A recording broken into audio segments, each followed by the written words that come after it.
Hi everyone, this is Sophie. Today I am going to do a Linocut. This is actually my first Linocut, and I didn't know anything about it. I mean, I knew that you carved it out and stamped it, but before I went through this process, I didn't even know that you left the Linocut on the desk and then put the paper on upside down. So I knew very little about this. I had a Pinterest board full of Linocut prints for, 5 years, and always thought that they were absolutely gorgeous. And I knew that I would try it someday. It just hadn't really come up. So this is my first attempt. I went to the art store and I bought only the block and the tool, and it costs maybe $2 to get the little gray Linocut thing. It's a tiny one, and then it costs definitely less than $10 for that handle and all the tools that come in there. It comes with five different little carving tips that you can change out on that tool, and then all the rest fit in the back. The cap, the back opens up and you can put them all in that little cartridge. So I just picked a really simple design for my first one, this little Art Nouveau looking flower, and here I'm just carving away the pieces. My basic strategy is that I just did the line work. I carved around all the shapes with the smallest tool that you have. It's called a number 1, and it makes really fine lines. It's actually pretty easy to use. I was not surprised, but just very happy with the whole process. It is very easy to pick up. If I draw a lot and I have pretty great hand-eye coordination already. It's a very easily transferable skill. If you draw, the Lino tool is not super complicated or super hard. I would definitely recommend giving it a try if you're interested in how the outcome of these look. On this one, so let's go back to strategy for a second. I carved them all out with the number 1. I did all the line work, and then I just used each progressively bigger nib. They're not nibs. Attachment. I don't know. The number 2 tool and then the number 3 tool, and I just went over everything again, making the lines bigger and bigger until you get to the number 5, which is basically just like a huge fat gouge that you can, clear away the open spaces, like those big spaces towards the middle of that block there, and the pieces on the side. So that's the whole process. I did enjoy this, and I thought it was quite easy. And then my one thing was that my hand got pretty tired. I struggle with this with pens too. Even if I just use too heavy of a pen, my hand will get super tired. And definitely carving this block out, my hand got tired. I'm holding it wrong here, I later found out.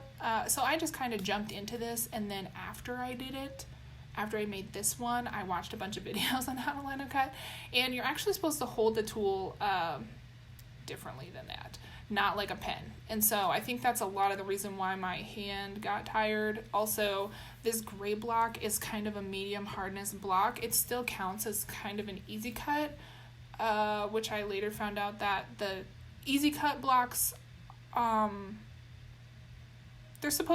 obviously they're easier to cut, but it's a softer material and it's less snappy.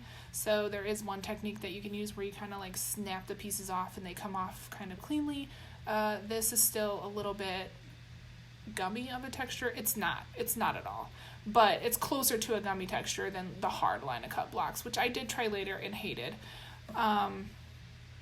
The next piece I did after this one was on one of these like really super soft pink gummy blocks, and my hand didn't get tired at all. Also, I corrected my grip and started holding it different, and now I can do a pretty long, large piece without getting too tired. But this first time it hurt. Another thing I learned that I didn't quite know at the beginning is those sides definitely need to be cut off. I thought just carving away the top part would be enough, but when you put the print down, it definitely shows up that little bit of feedback, even if it's pretty smooth. I used the biggest tool to smooth it out as much as possible, and it still kind of got me. they all showed up in the print, all the edges. So here is the finished product.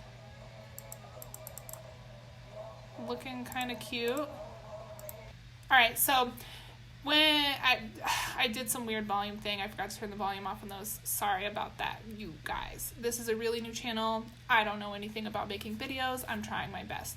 So here I had to go back to the store. So I had been looking at Linocuts for so long, you guys, and I always knew I was gonna make it, but then sometimes you buy art supplies and you don't necessarily jump in right away. You just kind of leave them in a drawer. So what I did is I bought the tool and the block. It was, like I said, I mean, I think the tool and the block was less than $10. I could be wrong. It might be a little more than $10, but it was very it was very cost effective to get that basic entry level stuff. And then so I went back to the store after I carved the block. I told myself, carve the block, then you can get the brayer, which is that little tool that I'm using right there, the ink, and everything else that I need to make the prints. So this is me with all my printing stuff, and I'm making my first print. At my local art store, there is a woman there who knows everything about block printing, and I was really hoping to talk to her when I went there, but she wasn't working, so I just had to guess. And so what I did is I bought black and white in the oil-based lino printing, relief printing ink, and the water-based. And let me tell you guys, this is the oil-based one right here. It is absolutely gross.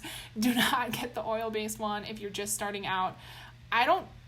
Look, it won't even come off my desk. I'm trying to clean it up. It still is stained on my desk now. You need solvents to clean it up. It's really hard to get off anything, and from what I can tell, it doesn't really have a different finish to the acrylic one. Not acrylic. It's actually not acrylic. They're both oil-based.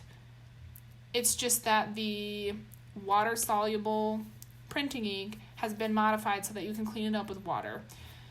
So here I'm making, 3 or 4 prints with the oil-based ink. You can see in the video how my prints aren't really coming out clean. It's because I didn't cut those edges off, which at the time I did not know you should cut the edges off. The ink as well is actually pretty easy to use. The oil-based ink is great to print with. It just doesn't clean easily, and the water-soluble ink is also great to print with, and it's super easy to clean off.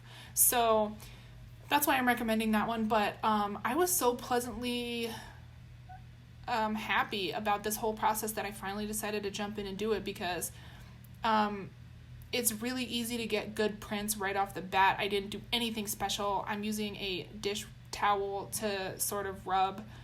I did at least know that, you're supposed to rub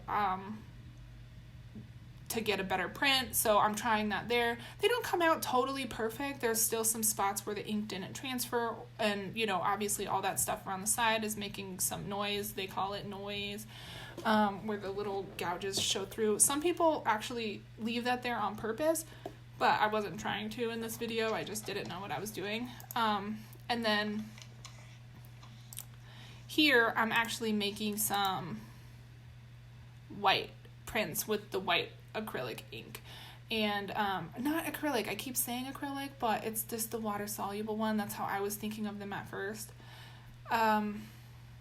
So here I'm also using a hard brayer, which I thought would be better because I planned on having my carvings be in high detail.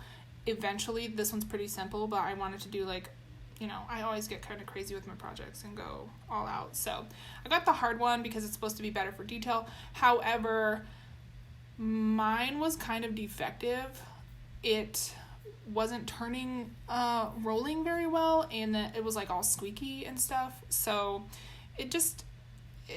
I took it back to the store the next day and bought some more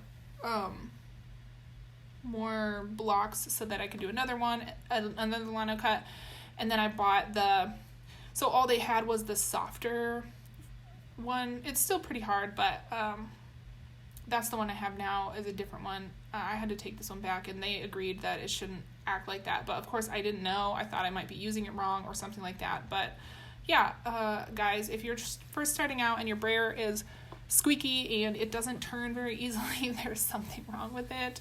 You can take it back and they'll get you a better one.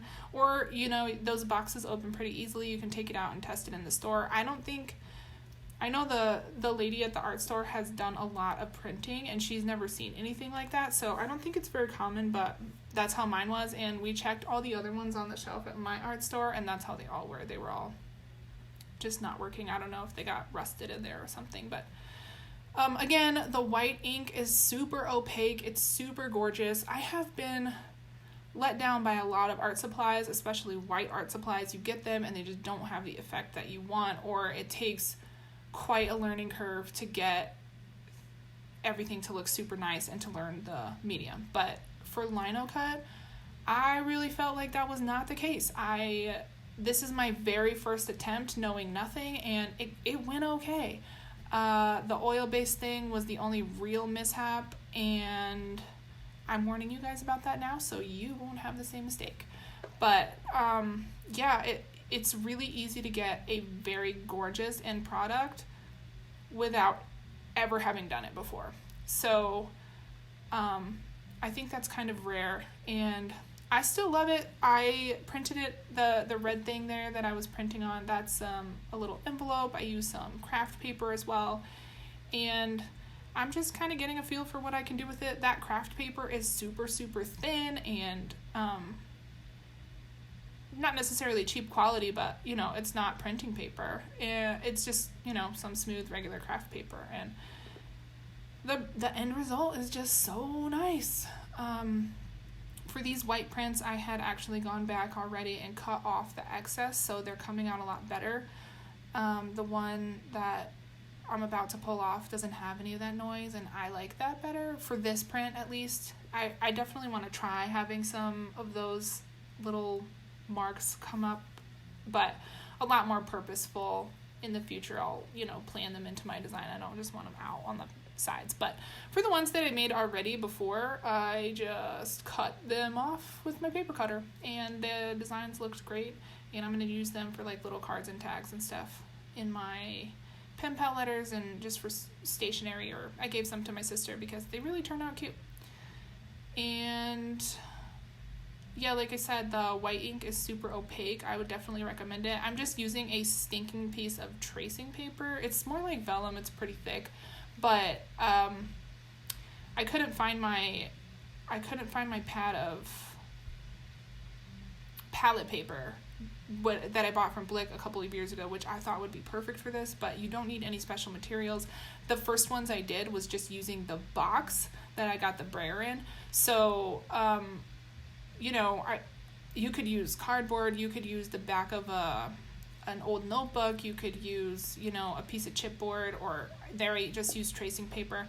Anything that's not going to super soak up the stuff. I mean, even cardboard would soak up some, but it's not going to ruin your prints. It's still going to look great. There is some playing around that you have to do with the amount of ink that you get. I personally think it might be easier on some paper-like thing or cardboard-like thing than a piece of plastic. Like, I use plastic now, but it's also more predictable on the plastic, and if I just get it, you know, if I just keep practicing and learn the texture you need the texture that you need the printing ink to be before you roll it on there, I'll do a lot better. But like I said, I mean, there is quite a little learning curve to go from good or great even to perfect, and I'm still working out those kinks. I did find, since I made these as well, that different papers you print on need different consistencies of ink to start out with. So there is a little bit of work to do to make sure that your print comes out clean and all the lines come in. You get the idea.